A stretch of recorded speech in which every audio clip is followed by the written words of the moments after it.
I've been kind of like fighting with my wife recently, but not fighting, but kind of fake fighting, to like keep the relationship, to keep it funny about getting a new TV because of all the like, Black Friday sales and stuff. And our TV is fine. I just want something like bigger because I think I'm going blind. Oh, no. It's either that or the text in the video games is getting smaller and I just can't read it. And so I've been talking about this like OLED technology, like, this is what we've got is all tech and like we should get the OLED. And she's, from the perspective like, but this TV is fine. It's great, actually. It's one of the best TVs I've seen. There's nothing wrong with this one. And I totally understand it. And really, I'm just like, but I'm going blind. Like I need that extra 5 inches or whatever just to be able to like see a little bit better. You gotta get your eyes checked. I went in recently and I got reading glasses, but now I'm worried that I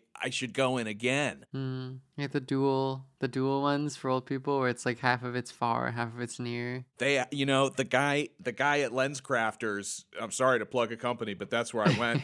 the guy at Lens Crafters offered that. He said, I can do, your slight prescription on the bottom, and then bifocals, is that what they're called? I think so, yeah. And all sorts of stuff, blue light protection, the works. And I was like, how long does that take to get used to realistically, to be able to like look in one direction and it's like good for one angle, but then a different direction for another angle? And he said it usually takes, about 3 months to adjust. And I went, I ain't doing that work. And I didn't get them. And now I'm wishing that I had. You should get 2 different glasses too. That's what I want. I want 2 different to switch off, for different occasions. But I just got a text.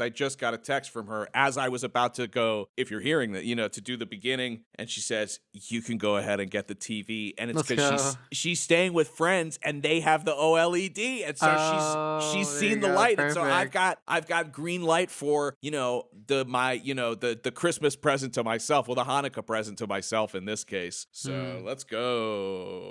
Okay, we can do that as like the cold open, and then we can start the episode. We'll see if that works, Corey. We'll see if that's funny. Even though people always get mad and they're like, I thought the episode was messed up. I re-downloaded it from Patreon. People love complaining because they paid for something. It's like the Karen gene. They paid for something. I was complaining last night. I was so... Okay, we'll still leave all this in because it's going to be funny. I was so mad I got the Destiny 2 like Star Wars expansion because that's such an elder millennial. I haven't played Destiny 2 in years, but I'm like, but I can get the lightsaber. Is there lightsabers in Destiny 2? There are lightsabers now. Destiny 2. See, you are Unk. See, yeah. you're I am here. Welcome. Yes.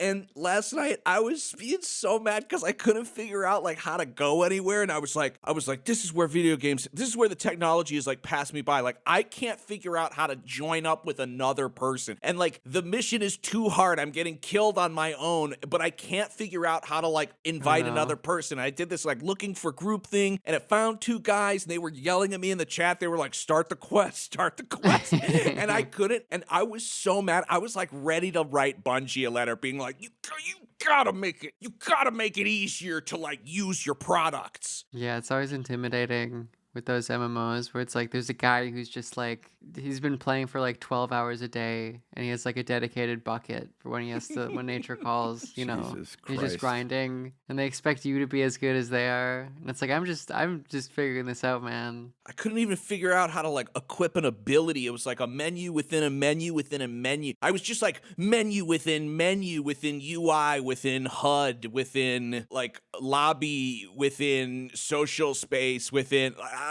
it was too much within like which chat filter.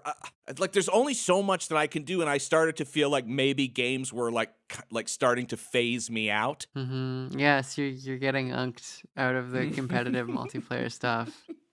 I'm getting unked out. Okay, and that'll be the cold open, and then it'll go.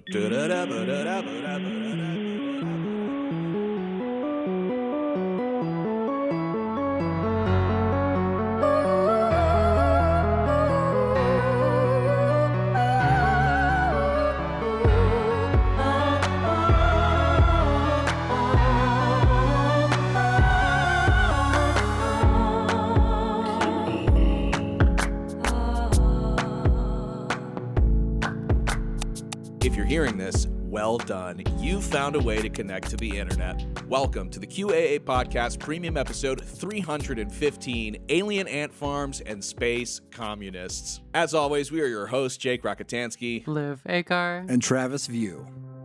Folks, it's happening. With disclosure just over the horizon, all types of former government contractors are stepping forward to offer what they know on Reddit. This time, it's a former energy weapons specialist warning us about the upcoming beam war against the ants. So I hope everyone is well. I'm not following. I have no clue what's going on. It's disclosure, which is the aliens. Disclosure is aliens. Okay. Yes, the idea that it's high time for the government to finally admit they know aliens are real, they've been hiding it from us, and they have secret alien technology, and they knew it the whole time, they just have to admit it. Why don't they admit it? I see. Mm-hmm. And there's this documentary that I think, hopefully, if everything goes according to plan, we'll be doing an episode on very shortly, called The Age of Disclosure, that, like, even my normie friends are kind of texting about, being like, wow, it's really it. There's sort of a general consensus among the homies that, like, disclosure is kind of on the horizon. And for one homie, like, that's also the rapture. I have a diverse group of friends.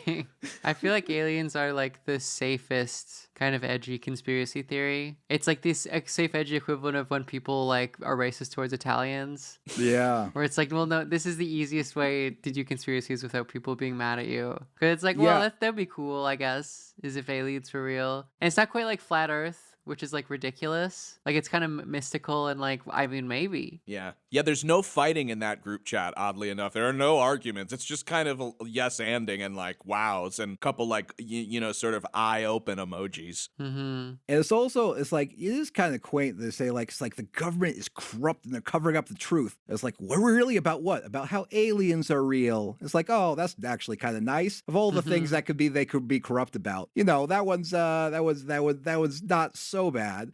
Doesn't really show your politics. Yeah. Like if you're like, oh, the government is lying about like, they actually have evidence of like minorities being inferior or something. It's like, well, I know this guy's politics. Wow, there's only really one type of guy who can believe that that's the guy.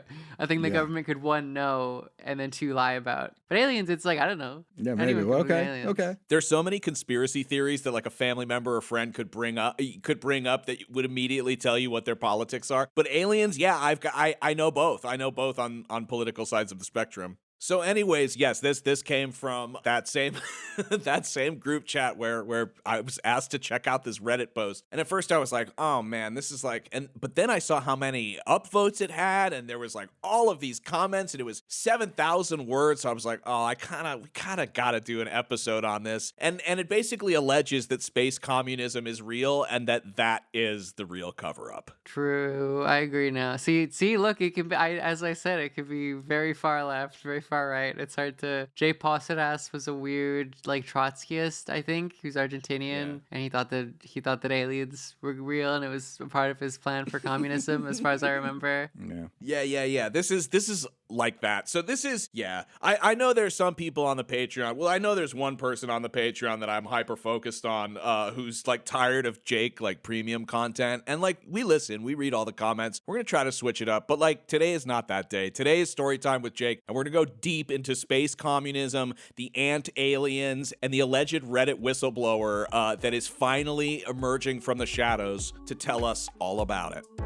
You've been listening to a sample of a premium episode of the QAA podcast. For access to the full episode, as well as all past premium episodes and all of our podcast miniseries, go to patreon.com/QAA. Travis, why is that such a good deal? Well, Jake, you get hundreds of additional episodes of the QAA podcast for just $5 per month. For that very low price, you get access to over 200 premium episodes, plus all of our miniseries. That includes 10 episodes of Man Clan with Julian and Annie, 10 episodes of Perverts with Julian and Liv, 10 episodes of The Spectral Voyager with Jake and Brad, plus 20 episodes of Trickle Down with me, Travis View. It's a bounty of content and the best deal in podcasting. Travis, for once I agree with you. And I also agree that people could subscribe by going to patreon.com/QAA. Well, that's not an opinion, it's a fact. You're so right, Jake. We love and appreciate all of our listeners. Yes, we do. And Travis is actually crying right now, I think, out of gratitude, maybe? That's not not true.